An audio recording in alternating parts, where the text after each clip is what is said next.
followed by oral medications. IV nicardipine is not very commonly used in India, but it is very commonly used in West, and nimodipine and esmolol. These are the other drugs that can be used. Now, volume status. This is another paradox in subarachnoid hemorrhage. Now, there is a defective volume regulation in subarachnoid hemorrhage. They are usually hypovolemic. They can have diuresis, they can have vomiting. So, these patients are hypovolemic, and which worsens outcome. So, how do we assess volume status? Obviously, clinical examination.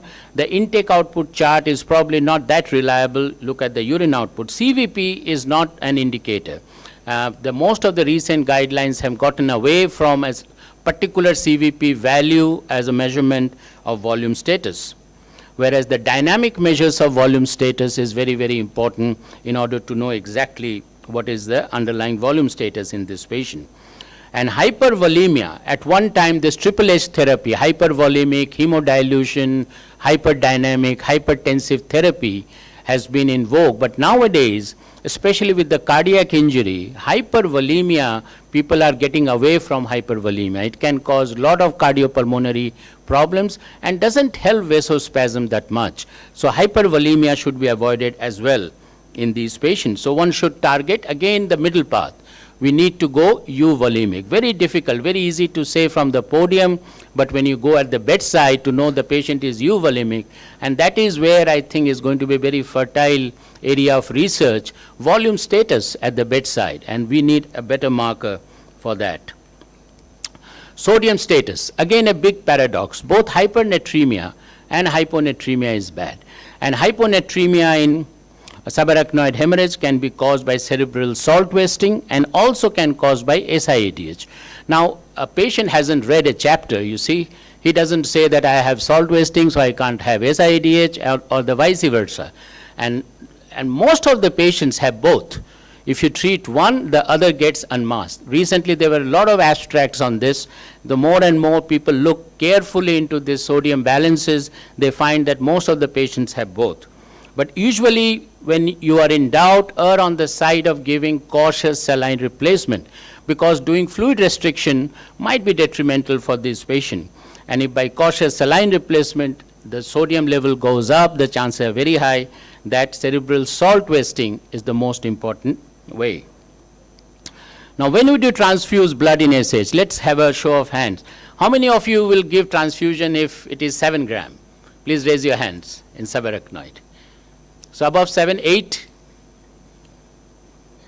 Only after 8, 9? Up to 9. So after 9 you will give, right?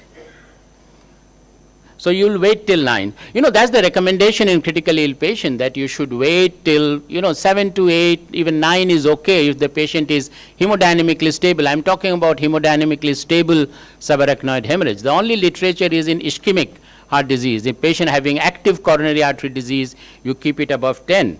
But the same thing has happened with subarachnoid hemorrhage. In subarachnoid hemorrhage, most of the guidelines say optimize hemoglobin above 9 to keep it around 10 to 11 because of this oxygen delivery issue. So it has to be around 10 and 11 because both anemia is detrimental to these patients. Now, blood transfusion is bad. So that's the paradox. On one hand, we want to keep hemoglobin 11, but on the other hand, we can kill this patient with blood transfusion, has got a lot of problems. So again, what is the middle path? So you see, it looks like there is a lot of paradoxes in the way we are managing these patients. And the paradox, if you give blood loss from phlebotomy, this is one of the things which happen in ICU. The more they stay in ICU, a lot of blood tests. And this thing is coming up, the fresh blood versus stored blood. Within few days of storing blood, the RBC lose their shape. So we give blood transfusion, but it doesn't cause exactly the effect that we would like. So what is the middle path? Less blood draws. Use pediatric vacutainers, use point of care test, closed loop blood draws, give the blood back, do not discard it outside, erythropoietin, avoid hemodilution, do not give too much of normal saline, use safe blood, fresh blood, less units of blood, leukodepleted blood. Leukodepletion is very, very important nowadays. So optimal hemoglobin, target oxygen delivery rather than a fixed hemoglobin value, so one need to measure cardiac output, which becomes difficult. But by and large, 9 to 11 gram is the ballpark figure. Optimize blood sugar. So hypoglycemia is bad, severe hyperglycemia is bad. Hyperglycemia is definitely bad. So again, we need to go a middle path. Hypoglycemia should be avoided and blood sugar should be kept around below 200. Temperature is a big issue in subarachnoid hemorrhage. High fever causes definitely increased metabolic demand, and patients who do not do well usually are febrile, and that can cause a lot of problems. So frequently monitor temperature and rule out infectious causes of fever. That's very important. There are many methods of cooling: antipyretic drugs, surface cooling methods, and intravascular catheters. There is shivering with cooling, and this shivering protocol has to be there, and the patient, this has to be managed properly. There are controversies. Seizure prophylaxis should not be used routinely, even if it is used 3 to 7 days. Continuous EEG monitoring in patient with unexplained deterioration of conscious level, they might have non-convulsive seizure. Antifibrinolytics, at one time they were in vogue, then they completely went away, now they are coming back. A very short course, 24 to 48 hours of antifibrinolytic is what is the recommendation during the first 1 or 2 days of subarachnoid hemorrhage. Hypothermia is out. Hypothermia doesn't help these patients. Magnesium doesn't help these patients. Statin has come, but it looks like initially there were some studies, but it doesn't help. Steroids do not help. So a lot of controversy, most of them do not help. And this is the key issue: prevent rebleed, either due to coiling or clipping. And there was a big study, and it was in favor of coiling rather than clipping by the surgeon, but there is a tug of war. Do you know the definition of interventional radiologist? He is the person who intervenes between neurosurgeon and his bank balance. So they don't like it. So there is always a tug of war between these. And you know, we should keep away from this tug of war.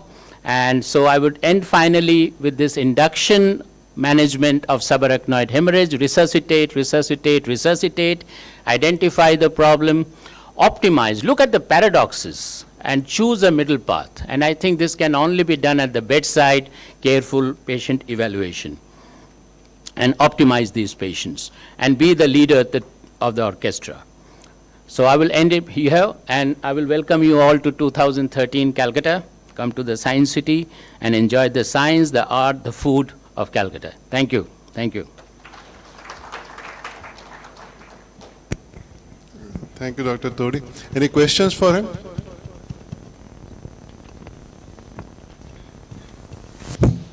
Excellent, Dr. Todi. Not a question, but a comment. Nowadays, they have started using milrinone For cardio spasm. Oh, for vasospasm. Post-Olympic spasm, Okay. yeah.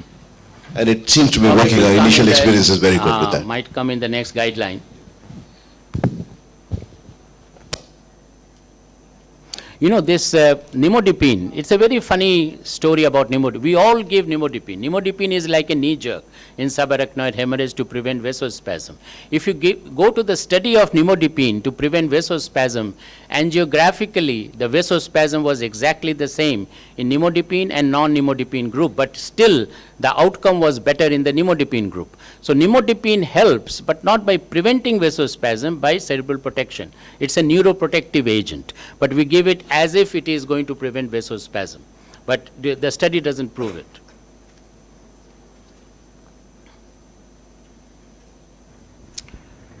Thank you. Okay, thank you, Dr. Todi. And Dopamine infusion in if there is a hypotension and you want to avoid Hypotension. Yeah, Hypotension, you know, the best thing because as in... it is, there is so much of sympathetic surge, so does it help in... Usually it is hypertension, but if you get hypotension, yes, you can use, but nowadays we are getting away from dopamine because of tachycardia and arrhythmia. Phenylephrine or noradrenaline might be a good choice.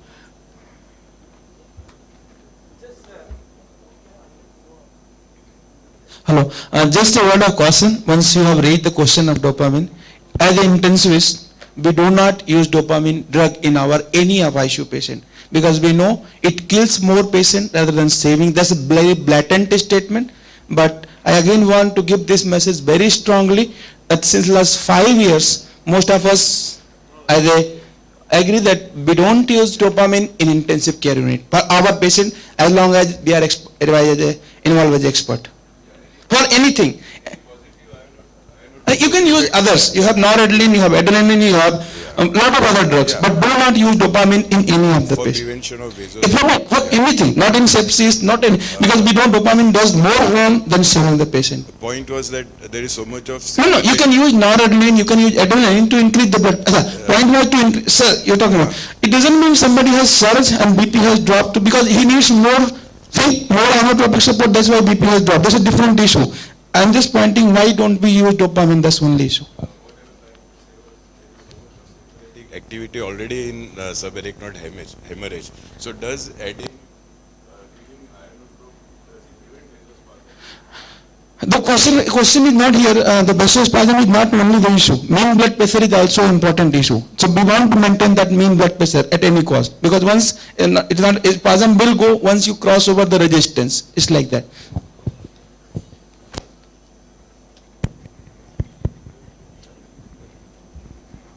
Thank you so much. I thank our chairpersons for being here. I request them to take their seats. Good morning, everyone. Myself, Dr. Yatrik Ganatra, doing postgraduates in anesthesia at GCRI. I welcome you all to the GCC conference 2012. As we have a tight schedule, we'll move on to the second session rapidly.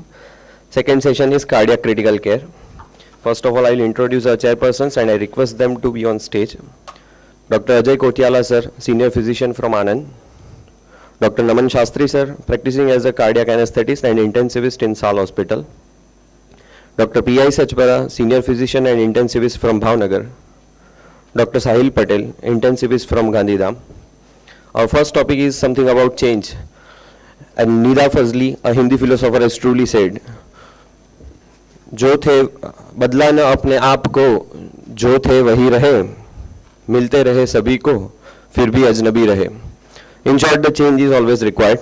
And the first topic is changing approach in management of acute decompensated heart failure. And to deliver lecture on this, we have with us Dr. Yatin Mehta sir, who is the chairman of Medanta Institute of Critical Care and Anesthesiology, Gurgaon. Please welcome Dr. Yatin Mehta sir.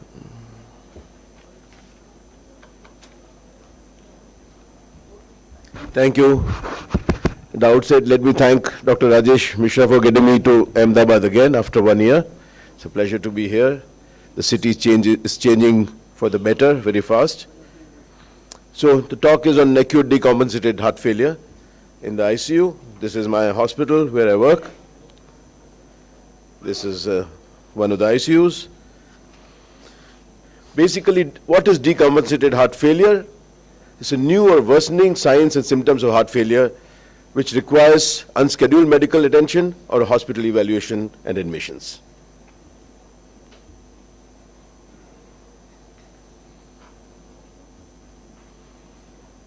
Well, this is the classical New York Heart Association definitions of dyspnea and heart failure, which most of us are well aware of and which is what is being followed.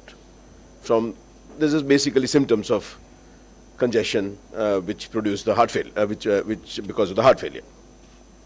And the commonest factors which are precipitating for decompensation are basically non-compliance. Patients stop taking their diuretics, vasodilators, ACE inhibitors, or there may be additional problems. There may be arrhythmias, new ischemia, hypertension may be uncontrolled, or there may be non-cardiac causes like sepsis, other comorbidities, pulmonary comorbidities, and major factors like pulmonary embolism or drug overdoses.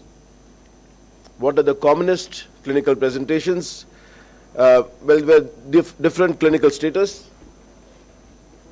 From 1 to 6, 1 is milder form of acute decompensated heart failure where the heart rate is maybe the normal, systolic blood pressure also will be normal, cardiac index will remain normal, mild elevation of wedge pressures, Killick-Forrester congestion 2 and 2, diuresis may be slightly increased, and there may be mild hypoperfusion of end organs.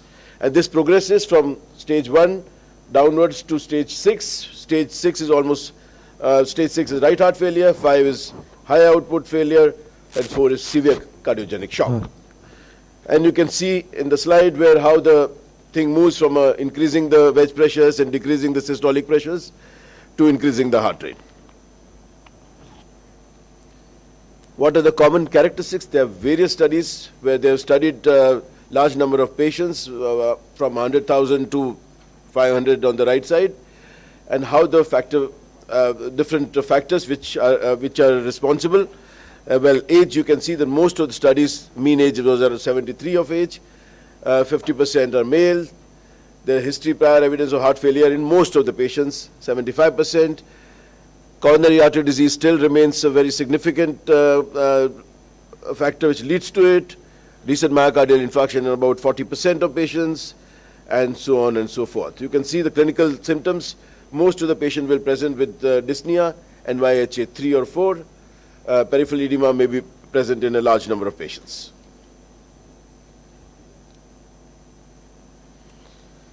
Okay. Now, around from 20 to 50% of the patients will get admission with heart failure in the ICU. Average length of stay was 3 in most of the studies. Total length of stay in the hospital varying from 5 days to 11 days. And about 25% in some studies have required inotropic support. Mortality varied from 4% to 15%. And post-discharge mortality, 10 to 30-day mortality also was about 10 to 15%. So about 25 to 30% mortality, combined mortality in these patients post-discharge. So summarizing this, basically what clinical presentation, about 90% would present with dyspnea. Dyspnea at rest in about 30%, fatigue 33%, peripheral edema 66%, and pulmonary congestion on X-ray in 76%. So it's a vicious cycle.